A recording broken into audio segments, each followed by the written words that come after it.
Iba na nga ang ano niya. Kumakain na lang puro yan. Lunang saging, yung dahon.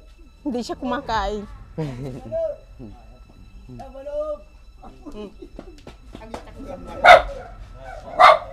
Isa nagbubukod sa imo. Eh, kadakol-dakol, ang hayop man na ito. Yung may nag-i-iris pat, ang hayop. Yung Prospect Nation, marami daw humahabol kay Rolly, kaya... Nawa ako sa kanya kasi hindi na siya kumakain. Hindi natutulog. Hindi na siya pumapasok sa bahay namin dati. Mahal na mahal yung kapatid niya. Hindi niya na. Wala na siya sa sarili. Pwede ka man Duwa man kutsilyo, ano? Rolly.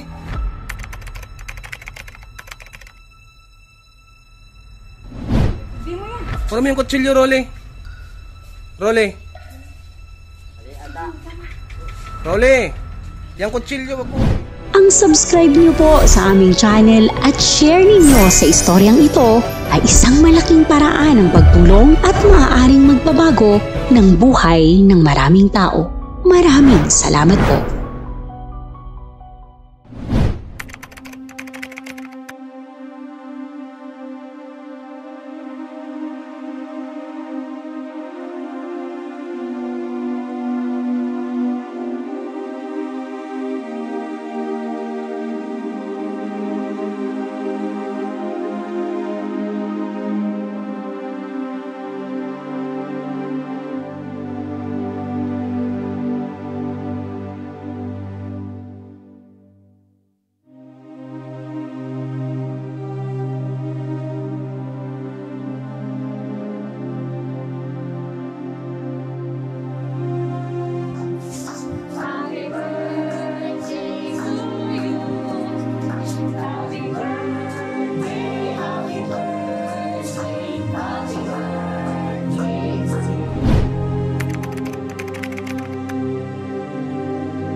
Hingi lamang ako sa inyong tulong na mapagamot lamang po si Rolly kasi nakakaawa talaga po na katulad ko, hindi ako nakatrabaho.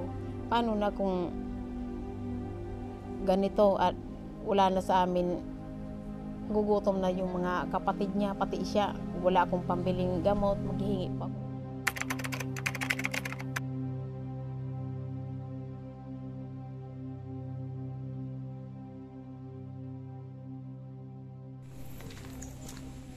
Eto, papunta po tayo kila Nanay Yoli para ihatid yung pang 1 month tagabot ni Rolly. Ito. Tingnan natin yung kalagayan nila. Pade!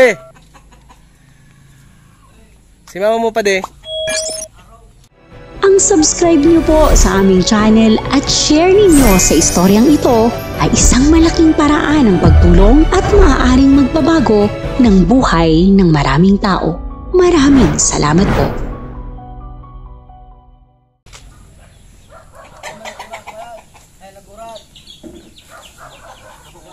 Apo din mo si mama dali. Basta? Yeah, nakaroon ka sana na, oy. Oo. Manay. Si Rolly. Buka na. Nagpunta naman dyan. Wala na hindi na matinong pag-iisip. Hindi nga ako nakakalaban, nabantayan ko lang. Asan siya ngayon? Sabi ko sa kanya, wag yung mga kalat ko, yung mga dumi, inaano niya. Tapos nakakuha ng parang postiso. Jugo, nakaka... Ilagay daw niya sa ngipin, nagalit. Kasi kung wala rin tinutong anak ko nito. Kasi magkakain ng mga madumi. Sabi ko sarili ko, narinig niya. Dapat ko ito, kadinahan na lang. Kasi magkakain ng madumi. Nagalit sa akin. Pero mag-ginawa sa bahay. Anong ginawa? Oo. Pinagaganon ng ano. Ito. Yung ginanya lang yung kahoy. Nayupi ng nayupi. Pag hindi na siya wala na siya sa tulong pag-iisip. Ay yung dapat wag mo siyang mapagalitan, hayaan mo lang siya kung anong ginagawa niya sa madumi. Tapos ano, sabi ko nakakaintindi pa man niya kasi ayaw niya, sabi ko kasi kinikwento ko yung sa matanda kita'y listo. O buti pa ganyan. Kasi na kung kakadinahan natin, mas lalo siya maging Ayun violente. nga, para siyang nagalit, nakaintindi pa siya. Pero di naman siya nananakit sa labas. Hindi naman siya ano. Hindi lang ang inaano ko lang. Hindi kasi siya natutulog. Hindi mo bigyan pagkain, hindi kakain. Ginaganyan ang pagkain. Kanina nga, Pwede kaya nating hanapin? hinanap ko na doon sa lulo niya, wala. Kasi nakiusap ako sa lulo niya na bukas kaksik ka ko, wala na kayong pagkain, tatrabaho na ako. Bantayan muna. Ay, hindi ko na kayang bantayan niya. Baka mamaya patayin ako niya. Kasi kung mabait naman, huwag mo lang papagalitan. Ito meron na akong dala ko na nga pala yung gamot ni Rolly yan, Nay. Alam mo naman niya kung paano yun, di ba? Bago matulog, caplets yan gaya ng dati. Dapat ikaw mismo magpapainom sa kanya. Wag mo siya kanyang ipakita kasi baka itapon lang. Ha? Di naman sa pagano talagang medyo may kamahalan niyang mga gamot. Ayan, salamat tayo sa ating sponsor kasi dinagdagan niya yung unang padala niya para sa iyo para naibili natin ng gamot ni Rolly. Hindi, ayun nga, gusto ko sana makatulog siya para maano yung pag-iisip niya. Oo. Yung dating gamot yun na iniinom niya. Hindi lang ang ano ko lang, bantayan talaga. Kasi kung hindi mo bantayan kung ano ang ginagawa niya dito. Kaya nga, ito nga. Anong ginagawa niya? Sinira yung... Huwag mo lang siyang papagalitan. Pero nakakaano pa naman siya sa sarili niya. Hindi lang dapat, hindi siya magutom. Katulad nito, wala naman akong pambili na pagkain sa kanya. Pinautang ko ang masarap ang ulam niya. Binilang inutangan ko lang gawinisa. Hindi niya naman kinain niya lang gawinisa. Kanin lang, tinapon niya. Kasi kung binigyan nilang sana, sige, ipadi-padi. Wala na talaga ito, iba-iba na ang salita niya. Kaya nga eh. Pade, ano sabi ni Toy? Pade? Naawa nga siya Padi. niya eh. Ano ginawa ni Toy? Pade? Hindi nga ako nakakatulog para sa sakit ng katawan ko kasi hindi siya natutulog pabalik-balik yan. Oo, kasi kailangan mo talagang bantayan yun. Pero may damit siya ngayon, nakadamit siya. Kinuha niya, di ba kako, ulan na nagulan, Oo. nakakaawa. Maghapon siya dyan, magdamag. Dyan o, yung mga tinanim, inalis niya lahat. Alin yung mga talong? Ayun, nandun sa kabila. Yung mga gabi, nandun niya lahat. Natakot na nga yung katabi namin. Kasi hindi naman daw yung ganyan si Rolly. Ito yung mga talong, oh. Nakakasipag nga. Nakakapag-gulay ka nitong talong na to? Ang dami-dami na namin dyan sila nakuha. Di ba? Ang lalaki. Ang dami na. Mga tanim nating talong. Napakadami na nakuha dyan. Inaano ko lang sa kanya. Dapat kumain siya. Kaya nga po na eh. Kung hindi mo bigyan ng pagkain, hindi siya kakain. Oo. Basta yung gamot na yan, pang isang buwan na yan. So dapat makainom siya dyan. Yan mamaya bago matulog ulit. Okay?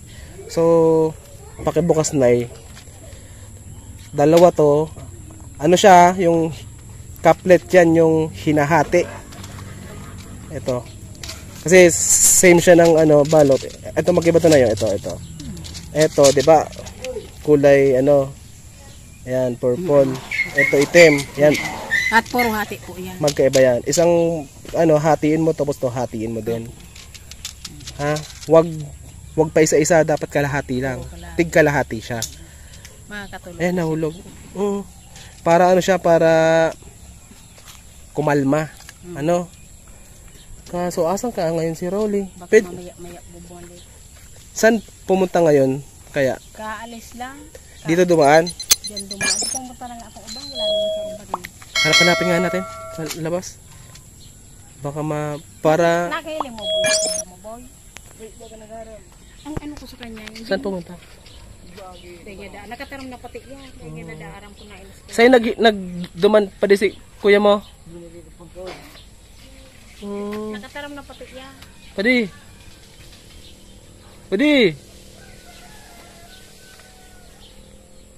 Umiyak nga siya kanina eh. Galing yun na yung itsura ni kuya niya. Umiyak siya, nakakaawa. Sabi niya sa akin, huwag ko na daw pagalitan, ganyan na nga. Sige, nagulat ako kasi nakasalita eh. Nakapagsalita si Padi. Ganyan na daw si kuya niya, papagalitan ko man. Di lang, pinagalitan ko kasi marumi, kakainin. Ano dumi, inaano niya. Parang say ko pag ganyan, dapat nito, narinig niya, kadinan, kakain siyang marumi. Parang nagali kay inano yung bahay. Natakot tuloy ako. Kasi Hindi naman siya ganyan dati, napakabait niyan. Pero, alam niya pa man ang sarili niya kasi hindi niya nga sinasakyan yung mga kapatid niya. Hindi lang mas maganda na to kasi mamaya lumala. para ano ng siya, mga tao. para kumalma. Yun ang dapat, Kinakatakot ko. oo nga Nay, yun yung dapat na iwasan natin na humantong pa sa pagiging violente niya. Saka dapat sabi ng mga kapitbahay namin sa Peniso, dapat sa isang araw, pakainin na pakainin. Kasi sa tingin nilang gutom yan eh. Nakakalipas yung gutom. Ano sabi ko, ano naman papakain ko lang nga. Hindi ako makapagtrabaho. Hindi naman nagpapadala ang papa nila kahit binidyon lang ganyan yung hayaan na lang daw. Sabi ng papa niya, hayaan na lang daw mamatay, palaboy-laboy. Hindi naman ako makauwi dyan, wala akong pera. May ganun bang ama, no? Na... Kaya sabi ko nga yung sa tatay niya, sabi ko, napakasama naman ang ugali nito. Sabi ko, nakita niya na anak niya na nagdadala ng mga basura kasi doon binig-video call. Yung kapatid niya naman, na isa yung matino-tino, pinapauwi ko dito. Ang sabi ko, hindi naman siya naniniwala na ganyan ang kapatid niya. Kasi kung umuwi baka mamaya kasi magkaano yung silang dalawa. Oo nga, baka. Oo nga. Para mayroon ditong kakurukwento. Nagtaka nga yung kapitbahay namin, kinuha ko pa lang yan yung Lunes na yung naggamas. Matino naman yan eh. Kasi kung nabigla nga ako nung Lunes, nang hapong galing ako sa trabaho, ganyan na siya. Kumakain ng mga dahon ng sagi. Iba na yung salita. Hanggang ngayong hindi na ako nagtatrabaho, nabantayan kaya wala na. Pero sabi ng mga pag inano mo yun ng gamot, titinok pa yan. Kasi hindi pa naman siya masyadong ano pa naman siya. Madadala pa yun ng gamot. Dapat niyan, alaga sa pagkain. Kaya nga po eh. Ang hirap. Hindi ka pati makatulog. Tapos, Ngayong maghapon, Nay, ano lang yung maginawa niya? ang ginawa niya dito maghapon, nandiyan sa taas ng bubong. Natakot nga ako eh. Nasa taas ng bubong. Kaya tinan mo yung bubong dyan, intiro na sa loob, sira-sira yung tumi-tumi na. Saan siya dyan umakyat? Dito siya dumadaan eh. Doon sa puno ng avocado. Pinaglag niya to. Tapos siya dyan. Ayun, sige niya ang sayaw dyan sa taas. Sumasayaw sa taas? Oo, sige ang sayaw tapos sige niya ang karakurate. Pinag-ano nga yung dyan. Ang hirap tayo kung nag-ano pati dyan, nagbabalay-bay. Natakot ko kung malaglag. Kumain naman siya kanina. Kumain siya kanina, hindi lang kanin lang. Yung ulam, tinapon niya. Hindi niya yun siguro yung paglalasa ng langganisa. Sige na, habang may araw pa, try natin hanapin para makausap ko ulit. Itanong ko nga kung saan siya pumunta. Kasi, nung tinangnan ko, nagkwento-kwentuhan kami dyan, papunta dyan eh. Yan sa Meshena? Sa labas? Itanong ko nga kung saan naman gumaling. Baka pumasok naman dyan sa loob ng Shena. Tara po, para makausap ko. Para malay mo, makinig sa akin kasi mayroon na siyang mga gamot. So dapat niya talagang mainom yan sa tamang oras. Tara na, hanapin natin. Ayan, prospect nation, no? Inakit ni Rolly sa taas yung mga damit niya. Sa taas ng bubong. Grabe, anong nangyari kay Rolly? Nasaan daw? Ayaw po duman? Oo. Para para mapainom natin ng gamot. Kasi sayang yan, dapat talaga makainom siya kasi pang isang buwan yan para siya kumalma.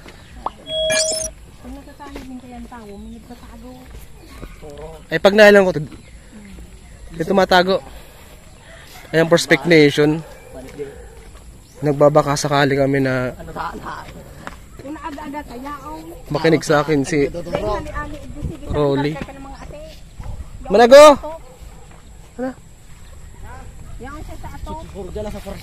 Doon ka na pre. Yung kasama ko si Padi-Padi. Pati si Padi-Padi nag-aalala din kay kuya niya. Ayon kay Nanay Yoli kanina daw, umiyak si Padi kasi naaawa nga siya kay kuya niya kasi sobrang laki ng pinagbago. Hindi na makausap ng maayos. Ba't ka umiyak Padi kanina Padi? Ayan, ito.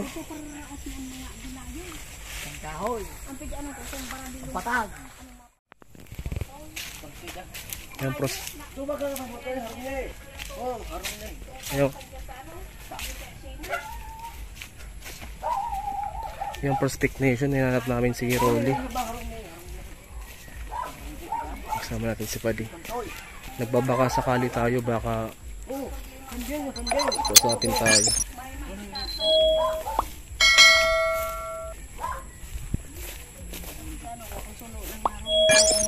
Naman ng mga higdaan na pigdadarar kung saan. Asan yung gamot? Una sa bulsa. Masaya. Iapot-apot mo din nanay. Kung nakita nila si Rolly. Naraling doon ay tabi si suaki ko. Dahil na, dyan nag-agi sa tinampaw. Kundi lang, baka yaw naman hindi.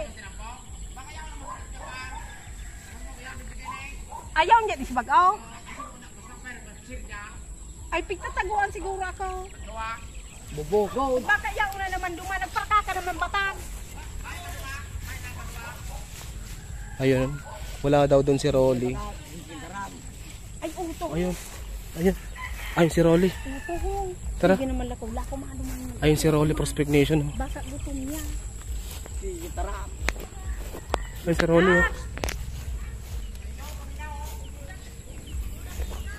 Andito si Rolly Prospect Nation.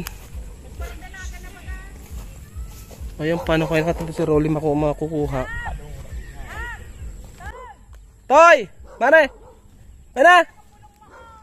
May bulong ka na digde. Halika na, may gamot ka na dito. Mana! Toy! Marag na Toy! Toy! Yan si Rolly Prospect Nation dun.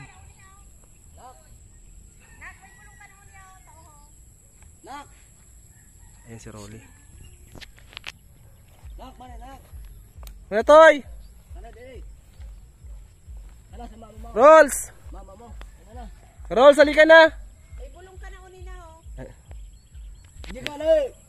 Yun si Rolly Prospect Nation, kalakad. Ayun, ayun, ayun. Hoy. Ayun. Hindi ka. Rolls, muna Rolls! Bulong. May dala na akong gamot para sa'yo. May bulong ka na. Yan si Rolly. Wad.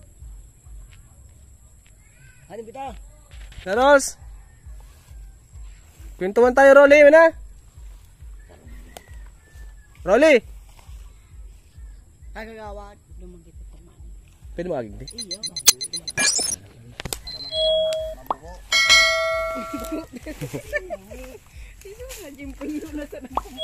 Kaya pwede makiagi po.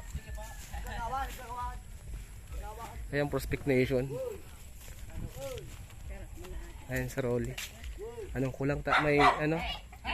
Ano kung bulong?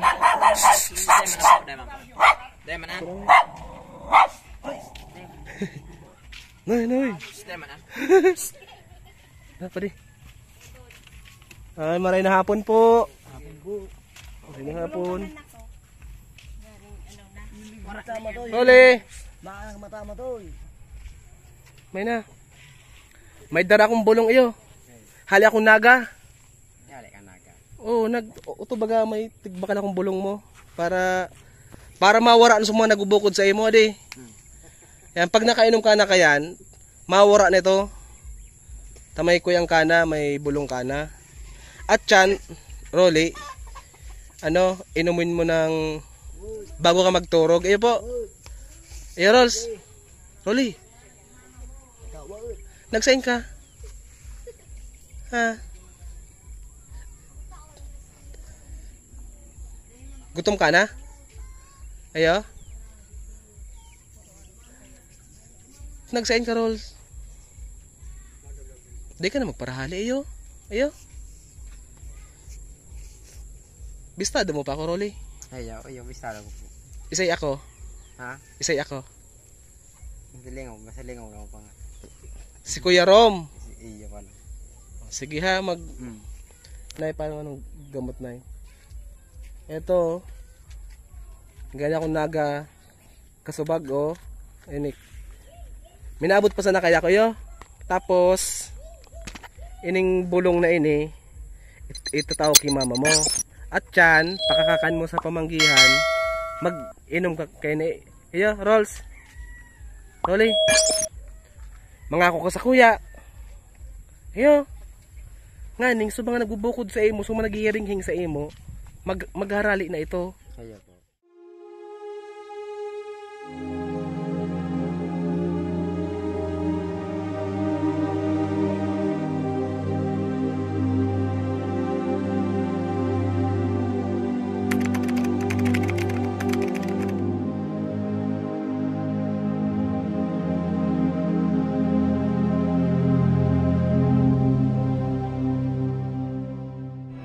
Subscribe niyo po sa aming channel at share ninyo sa istoryang ito ay isang malaking paraan ng pagtulong at maaaring magbabago ng buhay ng maraming tao.